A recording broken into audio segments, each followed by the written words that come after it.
Hello everyone! Iyan, maggagawa ako ng pizza. Kanina gumawa ako ng salad sauce para sa salad, mix salad. At ngayon, gagawa ako ng pizza. Yan ang pizza at ang mga yan. Olive oil. Tapos ito yung pampalasa from Oswald. And then ito yung ito na yun, mozzarella. Mozzarella. Tapos, nilagyan ko din siya ng champignon, mushroom, eggplant, tomato, garlic, onion. At, ewan ko kung may nalimutan pa ako, pero, meron pa pala. Ito.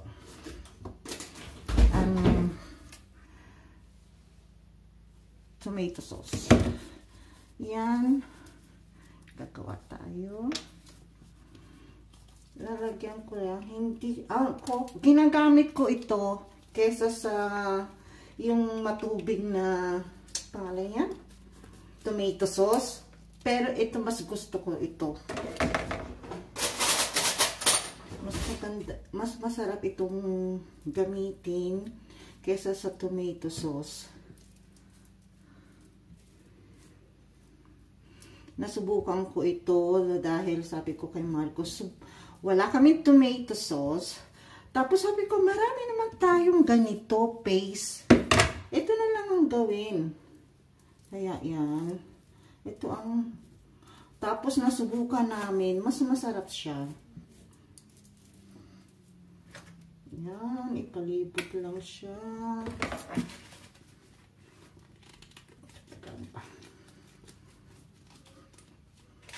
Mas masarap siya kaysa tomato. Kasi yung tomato sauce na masabaw, ano siya, magtutubig lang siya dito sa pastry. Kaya iyan ang aking na invento. Ewan ko sa inyo kung paano kayo gumawa ng pizza, pero ito parang simple idea lang. Kasi marami nagtatanong sa akin kung paano ako magluto. Wala po akong recipe. Puro idea lang po. Kaya, sorry po sa mga kaya, ngayon, sabi ko, sige, i-video ko siya para alam nyo. So, tapos ganyan. Tapos, ano pa ba gagawin ko? Ngayon, ilalagay ko yung, yan. Sabihin natin ng ganyan. Ganyan. Kasi normally si Marcos ang gumagawa nito. Pero, syempre, hindi ko naman siya masabing shots. Gumawa ka naman. Diba? Dahil hindi siya mahilig sa video. Kaya, ako na lang ang magbibideo para sa inyo. Yan. Damihan natin para masarap kasi madami siya. Masarap ang may ganyan. Oh, napala. Ano sa guys ko. Yan. Tinurong natin siya. Para may place. Tapos kulang ko yung isa. Pasensya na kung mahaba itong ha. Dahil dereso, tapos yung pangalan yan, mushroom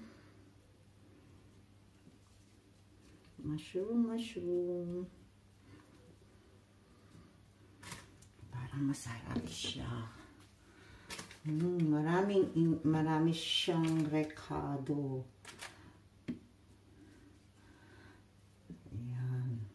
Dito. Damihan natin ng recado para yung kakain kami, masarap, madaming recado, diba? Overload. Ika nga, overload. Overload pizza. Yan ang aking overload na pizza. Tapos yung tomato, ganyan lang natin yan sa ibabaw dahil madali naman yung Wag masyadong maraming tomato kasi magbabasa. Magbabasa siya. Tama na yan siguro. Tapos, yung mga pino-pinong mga garlic para malasa siya. Meron pa.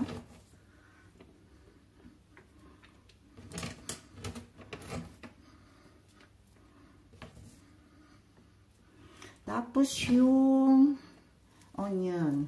Kailangan din natin siyang hiwa-hiwalayin para scatter dyan. Pinong-pinong onion para hindi masyadong ano ba yung ma-scatter mo siya. Oops. Yan. Tapos sandali.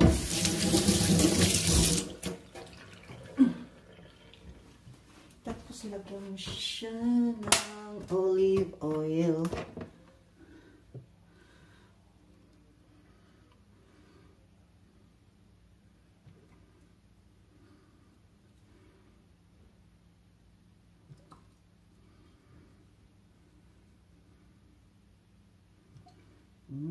Masarap pag may olive oil.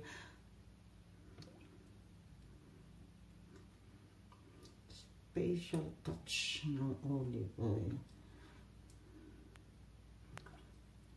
Anihan natin para siya may natira pang mga onion. Tapos yung ating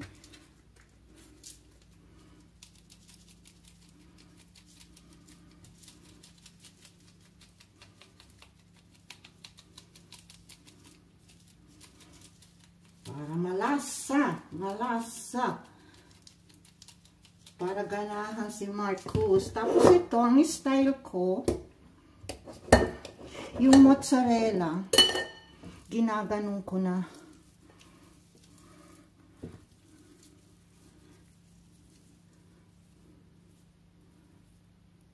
Yan.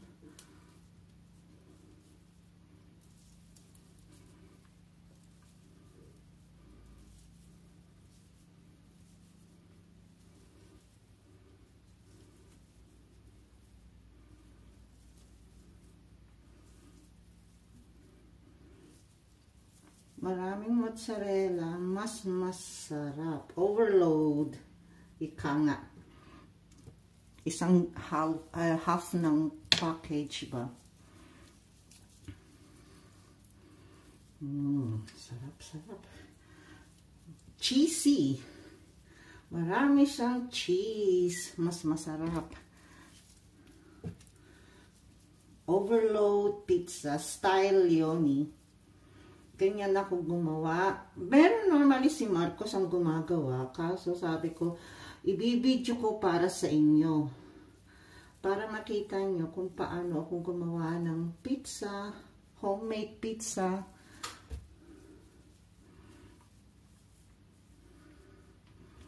Homemade pizza.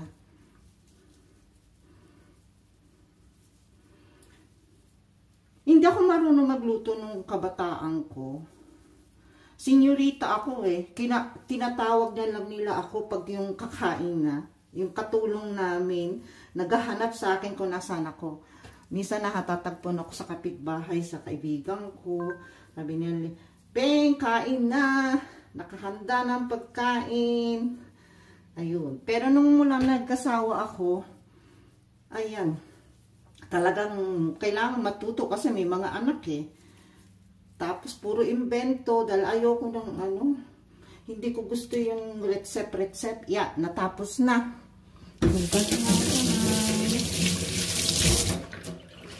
May natira pa. Itong natira. Tapos kailangan yan na ang itsura. Normally, lalagyan ko pa siya ng asparagus. Pero nalimutan namin bumili kahapon. Kaya yan. So, lagyan din natin ng pepper.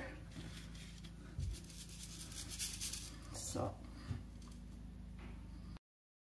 pala, nilagyan ko rin siya ng chili oil. Diyan. Ayun, meron siyang chili oil. Ayan, ngayon. Tapos, papainit na yung, yung oven.